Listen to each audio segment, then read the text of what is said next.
goddess of chaos, discord, and conflict, that one that sows the seeds of chaos and makes gods and humans fight. This is Eris, the goddess of conflict in Greek mythology. In this video, we are going to know all about Eris, her symbol, her stories, how to connect with her, and a little bit about the modern cult where Eris is the main deity. To start, we have to differentiate between two versions of Eris. There's a conflict right in the beginning.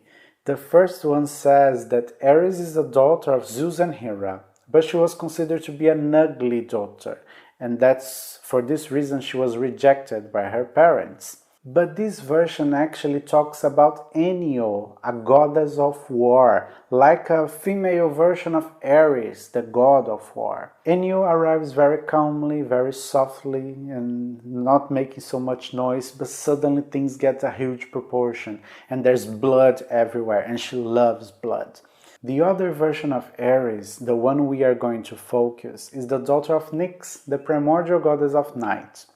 And Eris had a lot of siblings, and all of them represent things, complex things, not necessarily bad things. And they are discord, luck, violent death, death, which is Thanatos, a very famous one, sleep, dreams, scorn, old age, misery, divine judgment, which is usually violent, and Nemesis is also a very popular goddess too, friendship, deception, fate, the Morai, the three sisters, they are very well known, and spring and sunset, the Hesperides.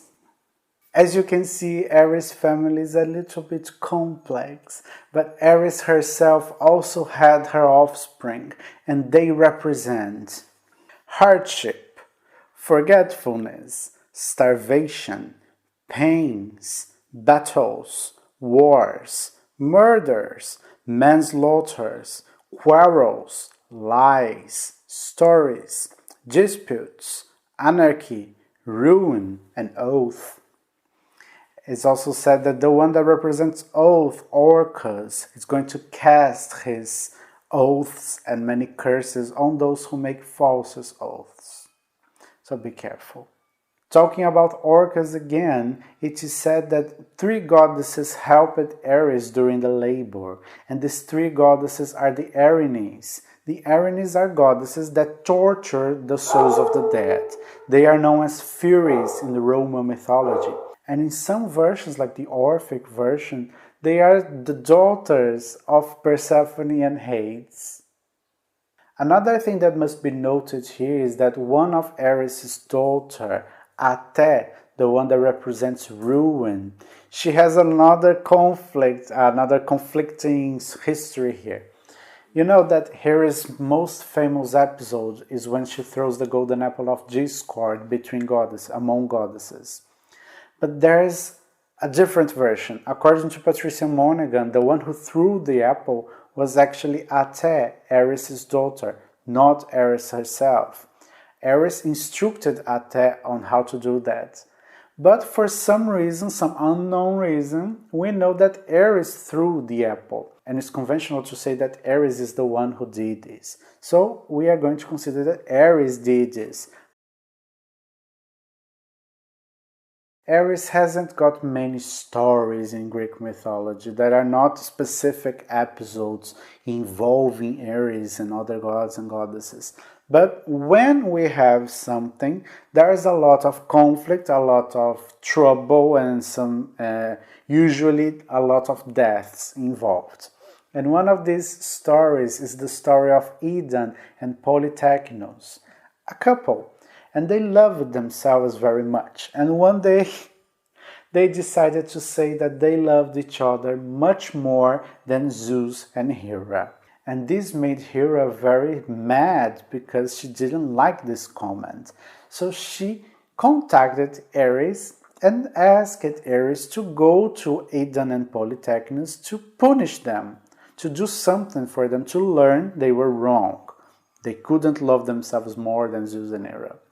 So Eris accepted the invite and she went to Aedon and Polytechnos. When she arrived at their home, Aedon was weaving and Polytechnos was building a board for his chariot.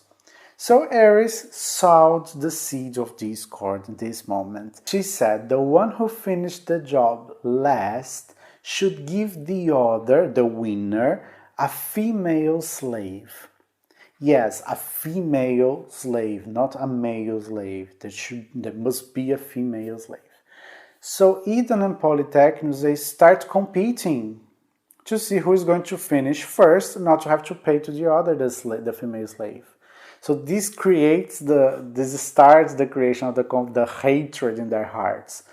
And then it is said that Hera intervened and she helped Aedon to finish her task first. So she won this challenge imposed by Eris. So Polytechnos, her husband, had to give her a female slave. He was so enraged by having lost this challenge that he went to Aedon's sister. He kidnapped her, raped her, disguised her as a slave, and then he offered the slave to Aedon, her own sister. Of course, Aedon noticed it was her sister. So when she finally saw, oh, it's my sister, what happened to you, sis? She got more and more enraged too, and then she wanted to take revenge on Polytechnos. So she went to his son. There's no specific mention if it was her son too or only his. She went to his son, she killed his son, chopped into pieces, and served Polytechnos as a dinner. Zeus and Hera were so shocked with this that they transformed all the family, or what's left of the family, into birds. And Eris left with no scratches. Now, the most famous episode involving Eris is the Golden Apple of Discord. And there's a series of events now that I'm going to tell you that leads to one of the biggest wars we have in mythology, the Trojan War. Everything started because Peleus and Thetis were going to be married, and they invited all gods and goddesses to their marriage, but Eris, because they wanted to avoid conflict. You know, a toxic person from your family that you never invite for anything, similar to this. But Eris, of course, knew about the marriage, so she went. She hid herself among trees, but she went there. And together she took a golden apple she stole from the asparagus garden. And this garden belonged to Hera, the golden apples. So she stole the golden apple, went to the marriage, and stayed among the bushes, among the trees, just observing and planning how to act. In a specific moment, Athena, Hera, and Aphrodite were together. So Eris threw the golden apple in the middle of them. And on the golden apple she wrote, "To the fairest," or "to the most beautiful." There are two versions, another conflicting piece of information. So regardless what was written on the apple, the most beautiful or the fairest, the three goddesses started to fight to see who was supposed to get that golden apple. And of course they couldn't reach an agreement because all of them wanted that apple.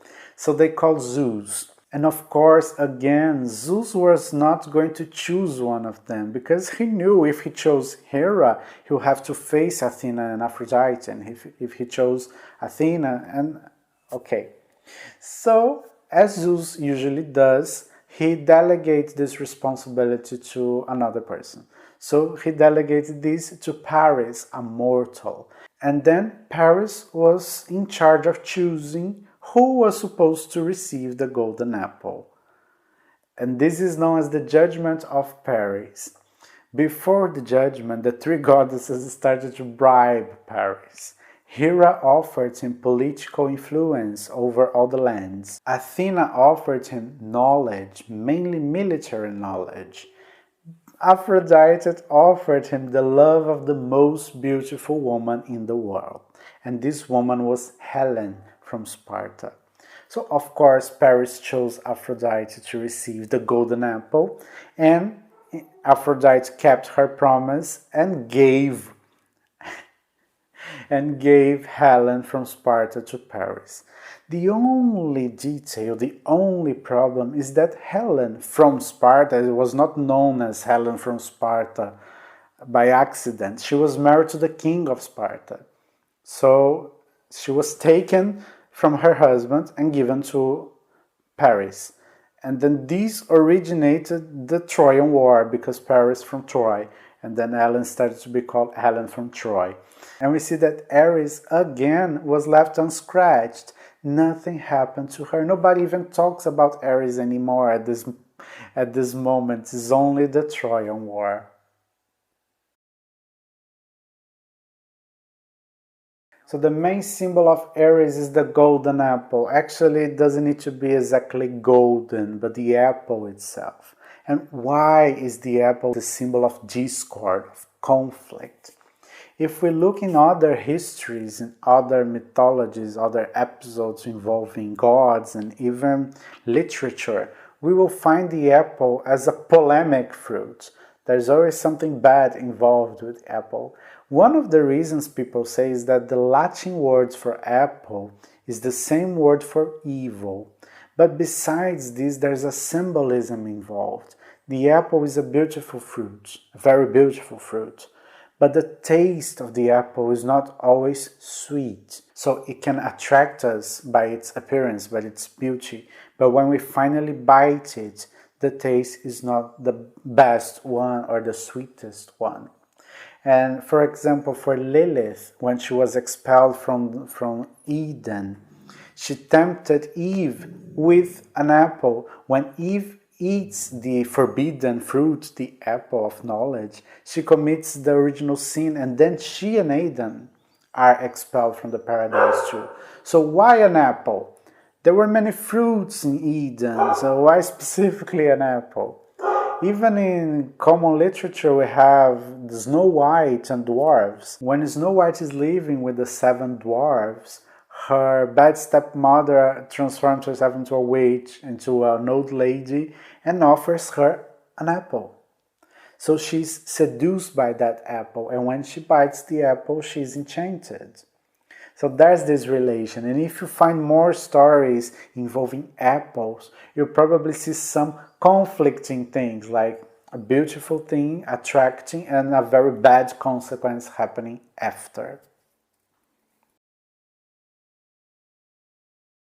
Recently, we saw the creation of Discordianism, a modern religion, a sect, in which Eris is the main deity, Discordia is the main deity. So Discordians or Iranians, the people who follow Discordianism, they worship Eris and they receive messages from Eris herself through their pineal gland. The thing with Discordianism is that it's a religion, which is not a religion, and it has rules that are not rules and that are not meant to be followed. But if you want to follow, you're free. But the main rule is that you don't have to follow any rules. There's always a confusing thing, and it's rather funny because if you meet a Discordian and if you start a conversation with one, you will listen to a lot of nonsense things that can have sense if you want them to.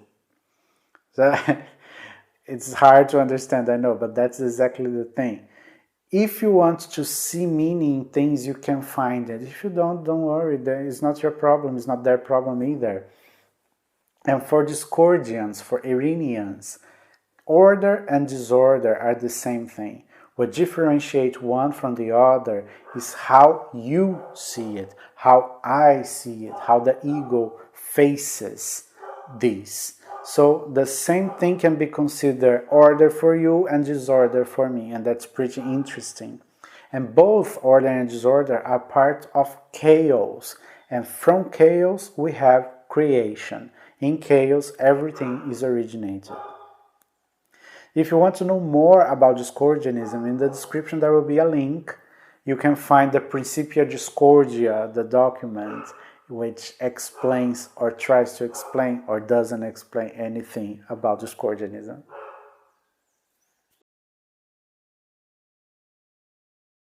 So when we connect with Eris, we are actually connecting with chaos and turbulence. And the first moments we think that this is a bad thing because it looks bad.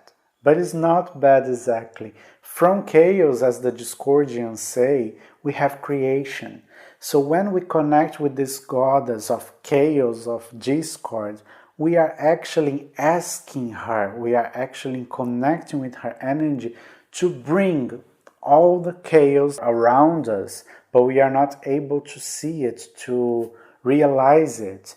So when we understand that we are in fact in the middle of a chaotic world, a chaotic situation, we can fight against it and we can emerge new, full of energy, with renewed energy. And connecting with Eris, asking help for this, to face this, it can be for many different things. We can do this for finding new ideas, new projects, a new lifestyle, but that's essentially the thing, something new that is going to be born from this chaotic moment. So if you want to connect with Eris and face a turbulent moment in your life that probably you are already facing, but you refuse to see it, you can just meditate with her. Just let her talk to you using your pineal gland through a lucid dream, for example, or only a meditation. And probably you will start noticing the chaos around you. And don't worry, you will have the strength to overcome it and to emerge anew. So this is Eris, the goddess of chaos and discord and conflict. I hope you enjoyed the video, and if you did, please give your thumbs up. Leave a comment below telling me your experiences with Eris. Share this video with your friends. Use our oracle and spread chaos and subscribe the channel, please. Thank you very much. And if you're still here, why don't you stay a little bit more? Here you'll find a playlist with all the Greek goddesses I have talked about. Here, a playlist with all the goddesses in general I have talked about. Here, a playlist with all the Orphic hymns dedicated to the Greek ones. And here, you can subscribe for more. Thank you so much.